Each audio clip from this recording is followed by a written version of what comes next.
नमस्कार। आपका अखबार के YouTube चैनल पर आपका स्वागत है। मैं हूं प्रदीप सिंह। उत्तर प्रदेश के चुनावी युद्ध में भारतीय जनता पार्टी ने अपनी पैदल सेना की पहली टुकड़ी उतार दी है और ये टुकड़ी जो है इसके कमांडर जो होंगे वो केंद्रीय शिक्षा मंत्री धर्मेंद्र प्रधान होंगे। ये कमेटी बनाई गई है जो प्रभारियों की होगी। प्रभारी इसके मुख्य प्रभारी होंगे उत्तर प्रदेश चुनाव के धर्मेंद्र प्रधान। उनके साथ 7 सह प्रभारी जोड़े गए हैं और उनमें आप देखिए नाम क्या क्या हैं। अनुराग ठाकुर केंद्रीय मंत्री हैं, ये सूचना प्रसारण, इसके साथ साथ खेल और युवा मामलों के मंत्री हैं। उसके अलावा अर्जुन राम मेघवाल हैं। अनुराग ठाकुर आते हैं हिमाचल प्रदेश से, अर्जुन राम मेघवाल आते हैं राजस्थान से। केंद्र में मंत्री भी हैं, पूर्व में अधिकारी भी रहे हैं, प्रशासनिक अधिकारी भी रहे हैं। सरोज पांडे छत्तीसगढ़ से राज्यसभा की सदस्य हैं। शोभा करंदलाजे कर्नाटक से लोकसभा की सदस्य हैं, केंद्रीय मंत्री हैं। उसके अलावा कैप्टन अभिमन्यु हरियाणा से आते हैं, प्रदेश के वित्त मंत्री रह चुके हैं खट्टर सरकार के पहले कार्यकाल में, युवा जाट नेता हैं। अन्नपूर्णा देवी उत्तर प्रदेश से आती हैं, केंद्र में मंत्री हैं। विवेक ठाकुर बिहार से आते हैं, राज्यसभा सदस्य हैं। इन सब में अगर आप देखें 8 राज्यों से लिए गए हैं ये सब लोग, और सब अलग अलग सामाजिक समूहों का प्रतिनिधित्व करते हैं। तो इस कमेटी में ही आपको पूरा सामाजिक समीकरण नजर आ जाएगा और इसकी कमान जिस व्यक्ति को दी गई है, मुझे लगता है कि ये 2014 की आहट है। ये इस बात का प्रमाण है कि इस कमेटी के गठन में केंद्रीय गृह मंत्री अमित शाह की महत्वपूर्ण भूमिका है। देखिए, संगठन को मुझे लगता है कि इस समय भारतीय जनता पार्टी में, प्रधानमंत्री की बात नहीं कर रहा हूँ, उनके अलावा जो लोग संगठन को समझते हैं, संगठन की ज़रूरत, उसकी रणनीति के मुताबिक लोगों की तैनाती, इसको जो लोग समझते हैं उनमें सबसे पहला नाम अमित शाह का है। और उत्तर प्रदेश की बात अगर आए तो उत्तर प्रदेश को अमित शाह अपने हाथ की हथेली की तरह समझने लगे।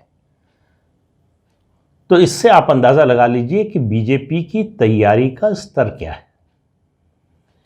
अभी चुनाव जो है फरवरी मार्च में होने वाले हैं। पार्टी ने अभी से प्रभारियों की घोषणा कर दी है। अब अगले कुछ दिन में ये ज़मीन पर काम करते हुए आपको नजर आएंगे। इनमें से अर्जुन राम मेघवाल को छोड़ दें तो सब युवा लोग हैं। ये ज़्यादातर नेता जो हैं भाजपा की भावी पीढ़ी के नेता हैं। इनकी एक और खासियत है, ये सब संगठन में काम करने वाले लोग हैं। और उससे बड़ी खासियत जो अमित शाह और प्रधानमंत्री नरेंद्र मोदी के राज में सबसे पहले देखी जाती है, वो है विचारधारा के प्रति समर्पण। उसमें इनमें से कोई कहीं से पीछे नहीं है। तो इससे अंदाज़ा लगाइए कि इस कमेटी का गठन ऐसा नहीं है कि 2-4 लोग बैठे और अचानक कागज़ पे लिया और नाम लिखे और हो गया। इस पर काफ़ी मंथन हुआ होगा, विचार विमर्श हुआ होगा, उसके बाद इस कमेटी का फैसला हुआ है। इसके अलावा जो आरएसएस के कामकाज के लिहाज से आरएसएस जिस तरह से उत्तर प्रदेश को 6 प्रांतों में बांटता है, उस आधार पर 6 और सह प्रभारी बनाए गए हैं अलग अलग प्रांतों के। तो इससे आप लगा सकते हैं कि तैयारी कितनी, व्यूह रचना किस तरह की हो रही है। अभी जो सपा बसपा सम्मेलन, ये वो उनको ले लेंगे, उनको हटा देंगे। अखिलेश यादव के लिए बड़ा मुद्दा इस समय चुनाव के समय है कि गोरखपुर में 2 सांड लड़ रहे थे, उसको ट्वीट किया जाता है अखिलेश यादव के हैंडल से। इससे अंदाज़ा लगा लीजिए कि सीरियसनेस कहाँ है। और बात हो रही है, सब लोग सवाल कर रहे हैं, जो भी बीजेपी के खिलाफ बोल रहे हैं, जो चाहते हैं कि मैं मतलब उनकी असेसमेंट की बात नहीं कर रहा हूँ, उनकी इच्छा है कि बीजेपी हार जाए, वो सब लोग एक सवाल उठाते हैं कि अति पिछड़ा वर्ग जिसको बीजेपी ने जोड़ा है 2014 से, 2014 में साथ रहा, 17 में रहा, 19 में रहा, क्या अब भी रहेगा? तो वो सवाल खड़ा करते हैं कि वो शायद सपा या बसपा उसमें सेंध लगाने में कामयाब हो जाए, या कोशिश कर रही है सेंध लगाने की। उनको अंदाज़ा नहीं कि बीजेपी किस तरह से काम कर रही है। धर्मेंद्र प्रधान का बनना, आप देखिए अभी संसद में, अभी जो सत्र गुजरा है संसद का मानसून सत्र, उसमें एक संशोधन विधेयक पर चर्चा हो रही थी। संशोधन विधेयक था कि राज्यों को फिर से अधिकार दे दिया जाए, पिछड़ी जातियों की सूची में कौन सी जाति होगी या नहीं होगी ये शामिल करने का अधिकार राज्यों को मिल जाए। सुप्रीम कोर्ट के फैसले से ये अधिकार छीन लिया गया था। इस पर बहस हो रही थी। रामगोपाल यादव समाजवादी पार्टी के नेता, उन्होंने कहा कि ये षड्यंत्र है यादवों, कुर्मियों, लोध और उन्होंने एक दो और जातियों का नाम लिया, उनको पिछड़ों की सूची से बाहर निकालने का। धर्मेंद्र प्रधान भी उस पर बोले। उन्होंने बोलते हुए कहा कि मुझे मालूम है कि कितनी चिंता है रामगोपाल जी को पिछड़ों की। मैं पेट्रोलियम मंत्रालय में रहा हूँ और मेरे पास जब आते थे तो उसके बाद उन्होंने आगे की बात नहीं बताई, मतलब उनका इशारा ये था कि सिफारिश करने के लिए जब आते थे तो पिछड़ों की सिफारिश करने नहीं आते थे। दूसरी बात जो ज़्यादा महत्वपूर्ण बात है वो उन्होंने कहा कि जब जो बात कही थी रामगोपाल यादव ने कि यादवों कुर्मियों को निकालने की है, तो उन्होंने कहा मैं भी कुर्मी हूँ, तो कुर्मियों को निकालने के काम में मैं क्यों सहयोगी बनूंगा। ये बात, ये दूसरा वाक्य उन्होंने नहीं बोला, मैं कह रहा हूं अपनी ओर से कि उनका आशय ये था। और पिछड़ा वर्ग के नेता को उत्तर प्रदेश का प्रभारी बनाना ये भी एक संकेत है। देखिए राजनीति में अस्मिता की राजनीति का बड़ा महत्व होता है। ये जो आइडेंटिटी पॉलिटिक्स होती है इसकी बड़ी अहमियत होती है। ये कई बार रियलिटी पर भी भारी पड़ती है। तो इसलिए जो संदेश दिया है पार्टी ने, आप देखिए एक कंटिन्यूटी आपको दिखाई देगी 2014 से जिस तरह से काम हो रहा। अभी हाल की बात करें तो केंद्रीय मंत्रिमंडल में पुनर्गठन में जिस तरह से उस लोगों को लिया गया है, समाज के अलग अलग वर्गों से, पिछड़े, दलित, आदिवासी, उनको जो प्रतिनिधित्व दिया गया है, केंद्रीय मंत्रिमंडल में सत्ता में भागीदारी दी गई। अब आप देखिए उत्तर प्रदेश के प्रभारी और सह प्रभारियों की सूची, उसमें भी यह नजर आ रहा है। देखिए मोदी और अमित शाह के दौर में भारतीय जनता पार्टी में आमूल परिवर्तन आ गया है। उसकी कार्यशैली में, उसके सामाजिक आधार में, उसके कामकाज करने के ढंग में, उसके चुनाव लड़ने के तौर तरीके में, इन सब में बड़ा परिवर्तन आया है। और एक बुनियादी जो फर्क है जो 2014 से लगातार आपको दिखाई दे रहा है वो ये है कि इस जोड़ी ने सामाजिक समीकरण को साधने की, जातीय समीकरण को साधने की पुरजोर कोशिश की है और सफलता से की, उसमें कामयाब भी रहे। पुरानी भाजपा और आज की भाजपा में जो बुनियादी फर्क मुझे नज़र आता है वो ये है कि पुरानी भाजपा ने मान लिया था कि सामाजिक समीकरण साधना या जातियों को साधना हमारे बस की बात नहीं है। ये जाति पर आधारित जो पार्टियां हैं उनसे हम उन लोगों को तोड़ नहीं सकते, अपनी ओर ला नहीं सकते। तो वो इस बात के इंतज़ार में रहते थे कि कोई भावनात्मक मुद्दा मिले जिससे जातीय अस्मिता की धार को कुंद किया जा सके और हिंदुत्व के मुद्दे पर जो है जातियों को जोड़ा जा सके, तभी कामयाबी मिल सकती है। इस जोड़ी ने उल्टा काम शुरू किया। इन्होंने, आप अगर ध्यान से देखिए तो एक 3 टियर फॉर्मूले पर काम किया है। त्रिस्तरीय फॉर्मूला जो है वो रणनीति जो है उस पर काम किया है। शुरुआत क्या की? शुरुआत की सामाजिक समीकरण साधने की या जातियों को साधने की, जो भी नाम देना चाहे आप। तो अति पिछड़ों, दलितों, आदिवासियों, दलितों में गैर जाटव दलितों, आदिवासियों और सवर्णों, इनका एक अम्ब्रेला बनाया। अब अम्ब्रेला तो बंद तो जाता है किसी एक चुनाव में, लेकिन वो चुनाव के बाद अक्सर होता है, सभी पार्टियों के साथ होता है, बिखर जाता है। केवल कांग्रेस थी जो लंबे समय तक इसको बना के रख सकी, लेकिन 77 के बाद वहाँ भी बिखराव हुआ और आज देख सकते हैं आप कांग्रेस की क्या हालत है। तो पहले इनको साधा। अब सवाल था कि साध तो लिया, इसको बनाए कैसे रखा जाए। इसमें विभिन्न जातियों की अलग अलग महत्वाकांक्षाएं हैं, उनकी उम्मीदें हैं, आपस के जो है हितों का टकराव है, इन सब को साधना है। साधने के लिए सबसे ज़्यादा फोकस किया समाज के वंचित वर्ग पर। कि समाज का जो वंचित वर्ग है उसको अगर साध लिया तो वो जाति के दायरे को तोड़ सकता है। और उसको साधने के लिए क्या किया कि तुम्हारे जीवन में हम परिवर्तन लाएंगे, रोजमर्रा का जो जीवन है, तुम्हारा जो जीवन स्तर है उसको सुधारेंगे। तो उसको सुधारने के लिए बड़े पैमाने पर केंद्रीय योजनाएं शुरू की गई, वो चाहे शौचालय की योजना हो, प्रधानमंत्री आवास की योजना हो, मुफ्त गैस कनेक्शन की योजना हो, पेंशन की योजना हो, सम्मान निधि की बात हो, विधवा पेंशन हो, और जितनी भी सब्सिडीज़ हैं, सरकारी जो सहायता मिलती है, उनके लिए जैम की जो ट्रिनिटी बनाई जनधन आधार मोबाइल की, उसके जरिए उनके खाते में सीधा पैसा पहुंचना। इतनी बड़ी महामारी के दौरान 80 करोड़ लोगों को लगभग 1.5 साल तक मुफ्त अनाज दिया गया।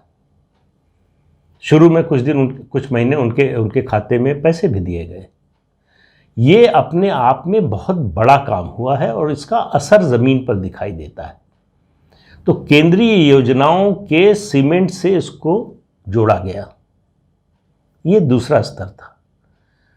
तीसरा स्तर आया, इसको राष्ट्रवाद और हिंदुत्व से पक्का किया गया, उसका पानी डालकर इसको मजबूत किया गया, इसको मजबूती दी गई।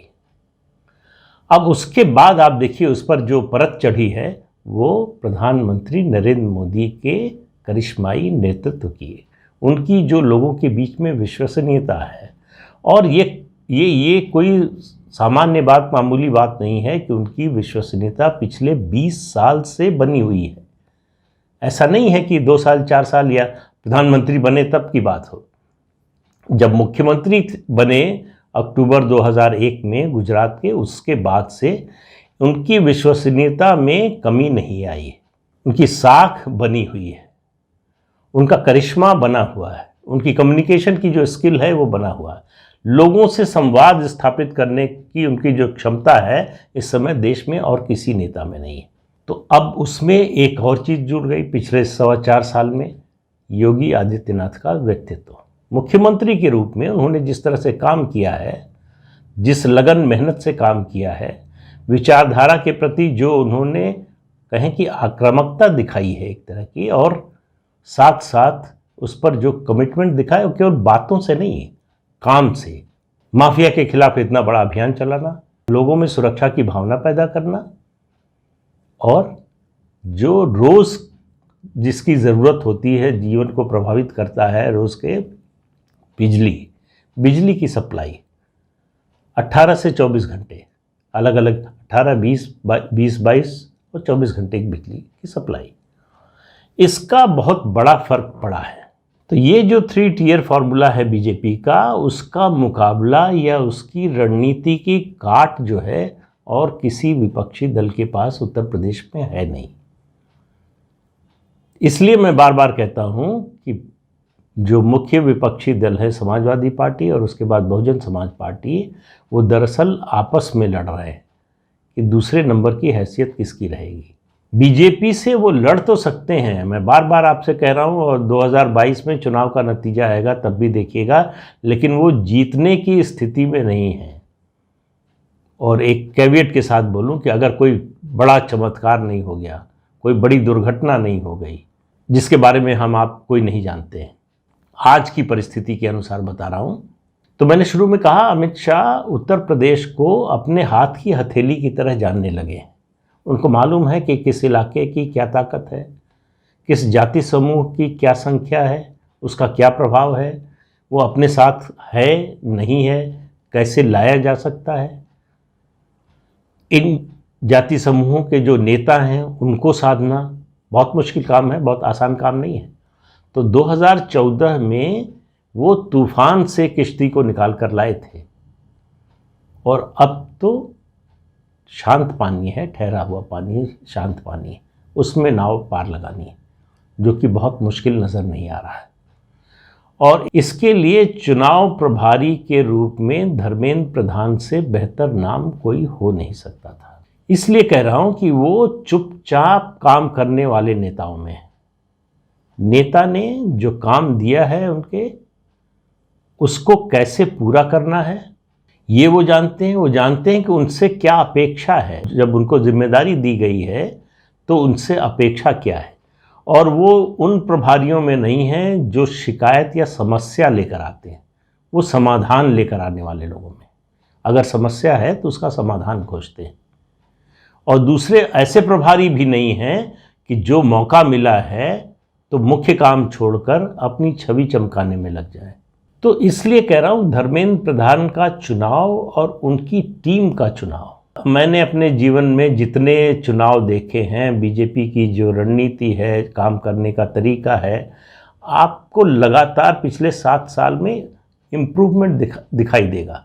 हर चुनाव में स्थिति पहले से बेहतर होती, रणनीति को और मांझा जाता है। पिछले चुनाव में क्या गड़बड़ हुई, क्या गलती हुई, उसको कैसे सुधारा जाए। इन सह प्रभारियों में कोई ऐसा नहीं है जो लाइबिलिटी हो, ये सब असेट है।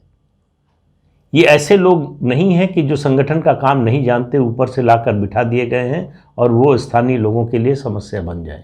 तो इसलिए उत्तर प्रदेश का चुनाव जिस तरह से बीजेपी लड़ रही है, मैंने किसी पार्टी को इससे पहले लड़ते नहीं देखा। पहले लगता था 14 में जिस तरह से लड़ रही है वैसा नहीं देखा, फिर देखा 17 में, फिर लगा 19 में कि अब तो ये बहुत बड़ी चुनौती है, सपा बसपा साथ आ गए हैं। इन दोनों पार्टियों को आने का मतलब जो सामाजिक समीकरण बनेगा उसमें बीजेपी ठहरेगी कहाँ, और आपने देखा नतीजा क्या हुआ। अब इस बार लग रहा है कि उससे भी आगे जाना चाहते हैं। मतलब किसी भी रिजल्ट से, किसी भी स्थिति से संतुष्ट नहीं है कि यहाँ तक पहुँच गए, अब जो है यहीं पर रुक जाया जाए। नहीं, अब अगला लक्ष्य निर्धारित हो गया है। तो इसलिए कह रहा हूं कि ये जो टीम है, इस पर अगले 5-6 महीने नज़र रखिए। ये टीम उत्तर प्रदेश में चमत्कार कर सकती है, और भारतीय जनता पार्टी के लिए इससे अच्छी खबर, उत्तर प्रदेश भारतीय जनता पार्टी की अभी बात कर रहा हूं, उसके लिए इससे अच्छी खबर नहीं हो सकती। तो आज के अंक में इतना ही। अगले अंक में फिर मिलेंगे किसी नए मुद्दे के साथ। तब तक के लिए इजाज़त दीजिए। नमस्कार। जाते जाते आपको याद दिला दें कि ये चैनल देखिए, शेयर कीजिए, लाइक कीजिए और सब्सक्राइब ज़रूर कीजिए। नमस्कार।